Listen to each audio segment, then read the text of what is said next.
So the other day I got a question from one of my viewers and I decided to make a video to answer it because I'm pretty sure that this question has been on the minds of some of you, and I just kind of wanted to go into further detail about it. It was from WizardFreak478 and they asked, how did your arms get like that? Just curious, and I love you and look up to you. Just wanted to know. No hate. Also, how does it affect your life? Just so you know, I'm absolutely not offended at all by this question. I'm actually kind of flattered that you want to know more about me. If I were to name the number one question that I have been asked like throughout my whole life, it would be, what happened to your arms? And to be honest, that question, like when people ask me that question, usually it's little kids, I kind of have to laugh inside because I'm just like, what do you think happened? Like, do you think that I was just born with like normal arms and then just one day, bam, I woke up and like they were shaped or morphed into like a different shape? Or do you think like it happened gradually? Or like, what do you think happened? I mean, obviously I was born like this, and that's usually what I say to people because honestly that's all I know about what happened to my arms. I don't know anything about like the biology or anything about why my arms got this way. What most people don't know about me is I was actually born with 5 different handicaps. I have aplasia in the arms where my arm is basically a foot shorter than the normal arm length, and they're also deformed. I have like 3 fingers on this hand. These 2 are like stuck together, but I know it's 3 because you can kind of see it in the knuckles. 1, 2, 3. I'm sorry, this is kind of weird. Then I have two fingers on this hand, so I have 5 fingers altogether.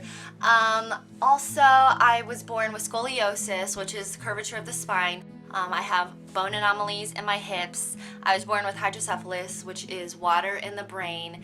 And I have a dent in my head right here. And some people sometimes ask me what it is, like, what's a dent in your head? And I actually had a tumor when I was young, but it kind of went away and just like went poof, and it just left a little dent. So there's some little fun facts for you.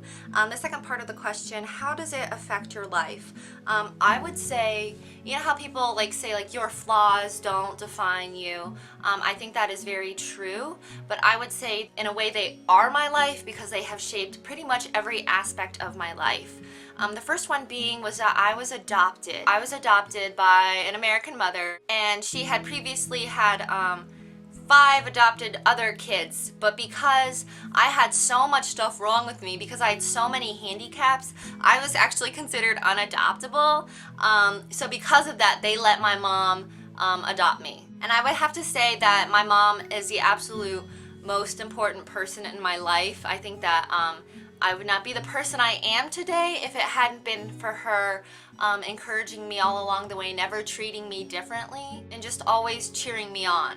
I like to think of myself as a pretty confident person, but I have to say that I don't think that I would be as confident and comfortable with myself as I am if it hadn't been for my physical differences. Because had I blended in, I wouldn't have had to face, you know, all the mean people calling me names, all the eyes just staring at me wherever I go. Like, I have a 6th sense where I just can like radar and pinpoint like all the eyes like staring at me, and like most people don't even know that I know, but I know. And really it's come to a point where it just doesn't bother me at all, and I'm just like, yeah, I'm different. I like standing out. It's cool. It's also affected, you know, what I want to do with my life. I want to be a motivational speaker, and I think that I have a very powerful message and testimony because I have, you know, a difference or a disability or a burden that people can see. You know, I think that we all carry burdens with us, and we're all looking, you know, for hope or inspiration.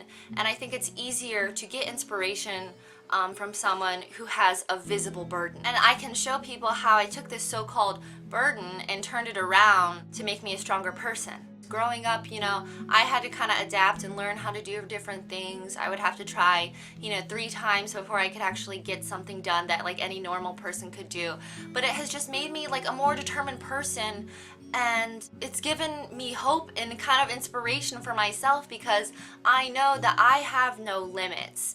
My only limit is my mind and what I believe my potential is. But because I know the things that I have accomplished just because of believing, and because of my mom believing me, and because of my family believing me, I know that I can accomplish so much more.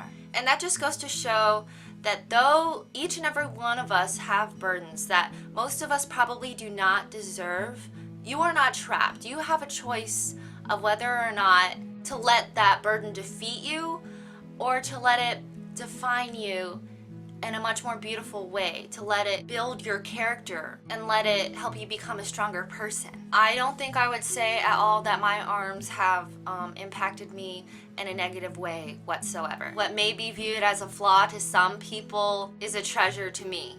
Have you ever seen Soul Surfer, where at the end of the movie they're like, Bethany, Bethany, you know, if you could go back to the day of when your arm was bit off by a shark, you know, would you change that? And she said no, because had it not been for that, I wouldn't have this powerful message to help and inspire people. I remember one day when I was younger, my mom asked me, she said, Rebekah, if you could have normal arms like everybody else like tomorrow, would you want to?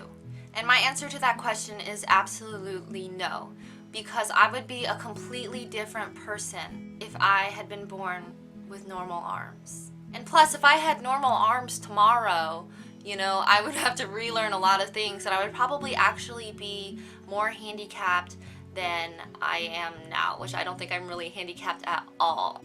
I really appreciate your question, and it was fun answering it. If any of you guys at all have any questions about me, I would be absolutely flattered to answer them. You can just comment below or message me or whatever, and when I get enough questions, I will probably create another Q&A video and answer your questions there. I hope that this video wasn't too long or too boring, and I really hope that you subscribe to me.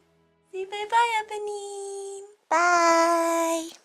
My ideal friendship is one where there's absolutely no pressure to impress and there is no feelings of inadequacy.